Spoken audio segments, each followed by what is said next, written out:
The Berlin Conference, 1884 to 1885, a detailed breakdown. The Berlin Conference, held from November 15, 1884, to February 26, 1885, was a meeting of European powers led by Germany's Chancellor Otto von Bismarck.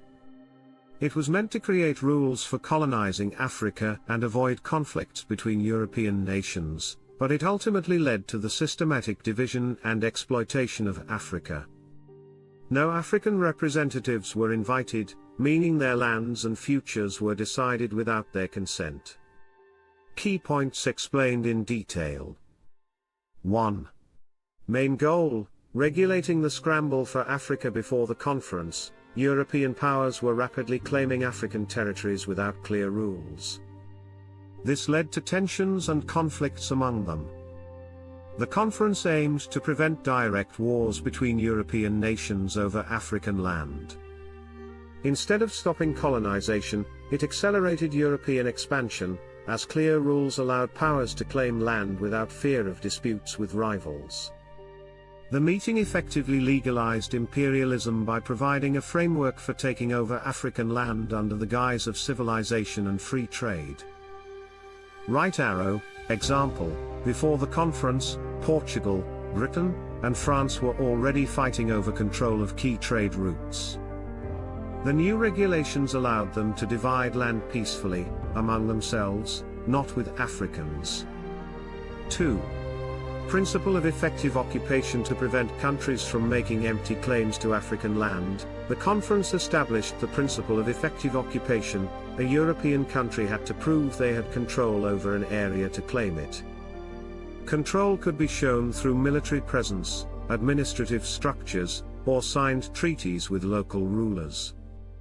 This led to a rapid increase in European military expeditions as nations rushed to occupy African lands before their rivals could. African leaders were often tricked or coerced into signing treaties, which were then used as justification for colonization. Right arrow, example: the British signed treaties with local leaders in Nigeria, claiming they had legal control. These leaders often did not understand the European legal system, making their agreements one-sided. 3. Division of Africa without African input. The conference drew artificial borders across Africa, completely ignoring existing ethnic, cultural, and historical divisions. European powers carved up the continent on maps, often cutting across African kingdoms and communities. Different ethnic groups that had been historical enemies were forced into the same colonies, while some groups were split into multiple territories.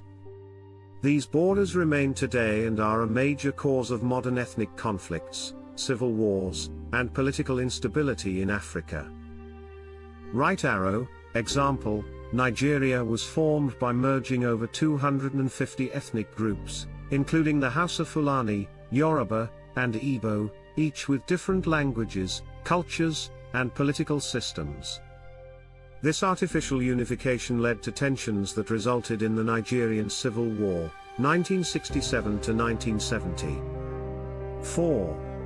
Congo Free State and King Leopold II's rule. One of the biggest results of the Berlin Conference was the granting of the Congo Basin to King Leopold II of Belgium. Unlike other colonies, the Congo Free State was not owned by Belgium but personally controlled by Leopold.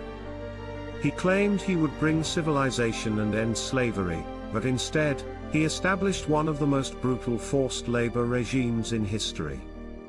The region was exploited for rubber, ivory, and minerals, with millions of Congolese people suffering under extreme violence, mutilations, and forced labor. It is estimated that 10 million Congolese people died due to Leopold's brutal policies.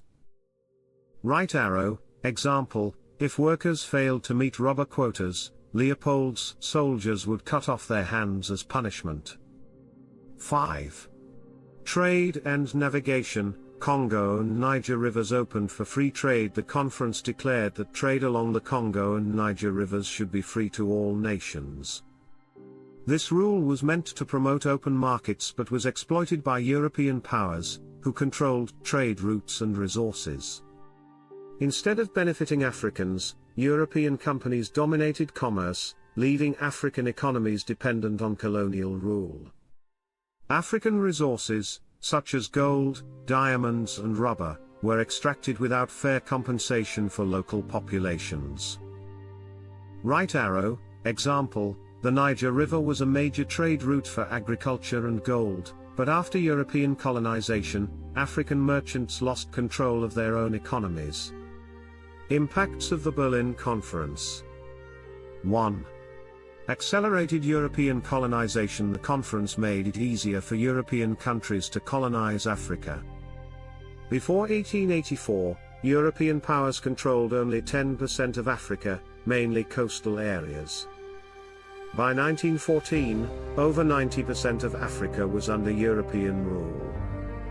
European nations used military force to take over African lands, with little regard for local populations. Right arrow, example, France expanded rapidly in West Africa, taking over areas like Mali, Senegal, and Ivory Coast. 2. Ignored African sovereignty and led to long-term conflicts. The lack of African involvement in the conference meant their political systems were destroyed. African rulers lost power, and traditional governance structures were replaced by European colonial governments. Many African kingdoms and empires resisted colonization, leading to wars and uprisings. The artificial borders created tensions that led to conflicts even after independence. Right arrow, example, the division of the Somali people across Ethiopia, Djibouti, Kenya, and Somalia has caused tensions and conflicts for over a century. 3. Laid the foundation for colonial rule and exploitation. The Berlin Conference set the stage for the exploitation of Africa's resources. Europeans extracted minerals, cash crops, and labor for their economies, leaving African societies underdeveloped. Colonial governments forced African populations into labor, often without fair wages. Infrastructure, such as railroads and ports, was built only for resource extraction, not for African development. Right arrow, example, South Africa's diamond mines, controlled by British companies like De Beers, made huge profits while African workers faced low wages and harsh conditions. 4. Set the stage for future human rights abuses. The conference justified European dominance over Africa, leading to widespread oppression. Africans were treated as inferior, and European powers introduced racist laws that later influenced apartheid and segregation. The forced labor systems in places like the Congo led to millions of deaths. The legacy of colonial violence, economic exploitation, and political instability remains in many African nations today. Right arrow, example, the apartheid system in South Africa, 1948 to 1994, was rooted in colonial policies that started after the Berlin Conference. Conclusion. The Berlin Conference was a defining moment in African history, shaping the continent's political, economic, and social structure for decades. Although it aimed to prevent European conflicts, it instead resulted in mass colonization, exploitation, and oppression of African people. The artificial borders, economic dependence, and racial hierarchies it created continue to affect Africa today.